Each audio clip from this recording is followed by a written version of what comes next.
Hello traders, welcome back to this platform. दोस्तों, आपने हर यूट्यूबर से सुना होगा स्टॉप लगाओ, स्टॉप लॉस लगाओ, रिस्क मैनेजमेंट करो। लेकिन क्या कभी आपके साथ ऐसा हुआ है कि आप हर उसूल आपने माना, रिस्क 1% रिस्क भी लिया, बेहतरीन सेटअप, लेकिन फिर भी एक ही झटके में आपका अकाउंट आधा हो गया?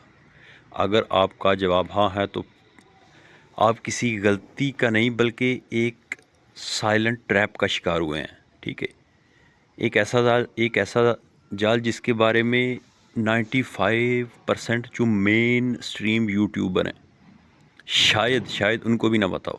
वो आपको बताते हैं कि सपोर्ट पर बाय करो, लेकिन वो नहीं बताते कि बैंक्स इसी सपोर्ट को आपका अकाउंट वॉश करने के लिए इस्तेमाल करते हैं। आज मैं आपको ट्रेडिंग की वो डार्क साइड दिखाऊंगा, कोरिलेशन ट्रैप और लिक्विडिटी इंड्यूसमेंट। इस वीडियो के आखिर तक आप मार्केट को एक आम ट्रेडर्स की तरह नहीं बल्कि एक हंटर, एक शिकारी की तरह देखेंगे। अगर आप इस खामोश कातिल से बचना चाहते हैं ना, तो अगले 7-8 मिनट आपकी ज़िंदगी पूरी तरह तो नहीं बदलेंगे, लेकिन आपका जो ट्रेडिंग का नज़रिया है वो बदल देंगे। ठीक है, अच्छा जी। स्टेप नंबर 1, सबसे बड़ी गलती जो लोग करते हैं वो समझते हैं कि उन्होंने 3 अलग अलग ट्रेड्स ली हैं। मसलन euro USD, GBP USD, gold ख़रीद लिया, बाय कर लिया फॉर एग्ज़ाम्पल। वो सोचते हैं कि वो डाइवर्सिफाई कर रहे हैं। भाई, ये डाइवर्सिफिकेशन नहीं है, ये खुदकुशी है। ये तमाम पेयर्स यूएस डॉलर के ख़िलाफ़ चल रहे हैं। यानी अगर डॉलर एकदम ताकतवर हुआ, मजबूत हुआ, तो आपका एक ही झटके में तीनों स्टॉप लॉस एक साथ हिट हो जाएंगे। क्योंकि जो आपने गोल्ड वर्सेस यूएस डॉलर, उसके बाद euro versus US dollar, GBP versus US dollar, तीनों आपने अलग अलग करेंसियाँ बाय की, लेकिन उसके अगेंस्ट सेम ही करेंसी है यूएस डॉलर। तो मेरा ये मशवरा है कि जब भी इसका हल ये है कि आप तीनों को पेयर का, अगर आपको इन तीनों करेंसी पेयर में कोई सेटअप मिल रहा है ना, तो उन तीनों में से सिर्फ एक सेटअप पे ट्रेड करें। उन तीनों को फाइंड आउट करें और इन तीनों में सबसे जो ज़्यादा हाई प्रोबेबिलिटी सेटअप है उसके ऊपर ट्रेड कर लें। ठीक है। दूसरा है जी, लिक्विडिटी इल्यूजन। यूट्यूब पर आपको सिखाया जाता है कीमत जितनी बार सपोर्ट को छुएगी वो इतनी ही मजबूत होगी, लेकिन सरासर गलत है, सरासर गलत है।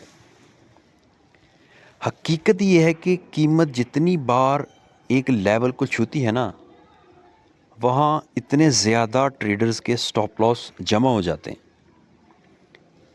बड़े इंस्टीट्यूशंस और बैंक्स को अपनी करोड़ों डॉलर की ट्रेड्स ओपर करने के लिए लिक्विडिटी चाहिए होती है। लिक्विडिटी मैं ऑलरेडी वीडियो बना चुका हूँ, डिस्क्रिप्शन में लिंक होगा प्लेलिस्ट का, वो आप देख सकते हैं।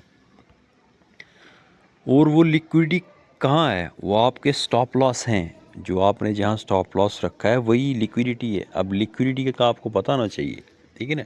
उसकी वीडियो जैसे कि मैंने बोला रखी हुई है, डिस्क्रिप्शन में आप जाके देख लें।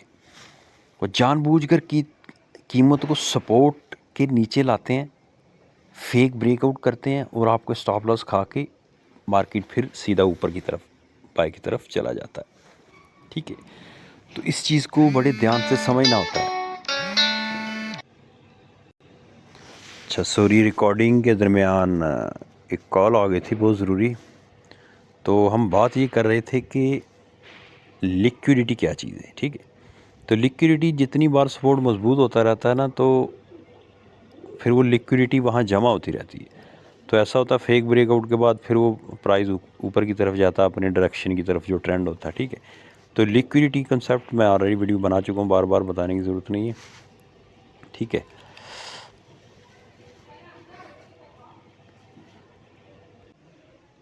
आ गया जी हमारे पास wait for the sweep. If you can't see the liquidity you are the liquidity. इसका मतलब ये, अगर आपको मार्केट में शिकार नज़र नहीं आ रहा ना, लिक्विडिटी नज़र नहीं आ रही, तो आप खुद शिकार बन जाते हो, आप खुद लिक्विडिटी बन जाते हो। ठीक है, तो करना यही होता है। जब भी फॉर एग्जांपल प्राइस ऊपर गया, नीचे आया, फिर ऊपर गया, फिर नीचे आया, डबल सपोर्ट बना दी, ठीक है, तो वेट ये करना होता है डबल इक्वल जो लो है ना, उस लो का फेक ब्रेकआउट और नीचे विक लगे, अगेन मार्केट ऊपर चला जाए, विक लगा के अगेन सपोर्ट के अंदर चला जाए। ठीक है, या विक के नीचे अगर नीचे थोड़ा सा कैंडल क्लोज होता भी है ना, तो फिर इमीडिएट ही अगला के अंदर फ़ौरन ही बुलिश कैंडल हो जाए, तो इसे बोलते हैं फेक ब्रेकआउट। क्योंकि प्राइस हमेशा जो बैंक्स होते हैं ना, वो जो छोटे हम जैसे रिटेलर होते हैं ना, उनकी प्राइस पैसा खाते हैं, वो खाते हैं तो उनके पास पैसा जाता है ना, सही है ना। तो इसलिए फेक ब्रेकआउट होगा, फिर प्राइस ऊपर चला जाएगा। ये बात ज़हन में रखना है बड़े ध्यान से। अब ब्रेकआउट, रियल ब्रेकआउट कौन सा होता है, अगर आप कमेंट में बताएंगे तो लिक्विडिटी लिखेंगे ना, या यस लिखेंगे, तो मैं उसके ऊपर भी वीडियो बना दूंगा। ठीक है, तो इस तरह इन चीज़ों को बड़े ध्यान से देखना होता है, ध्यान से रखना होता है इन छोटी छोटी चीज़ों को। ठीक है दोस्तों, फॉरेक्स कोई बटन, एक और बात ध्यान में रखें, कोई बटन दबाने वाली मशीन नहीं है, ये दुनिया का मुश्किल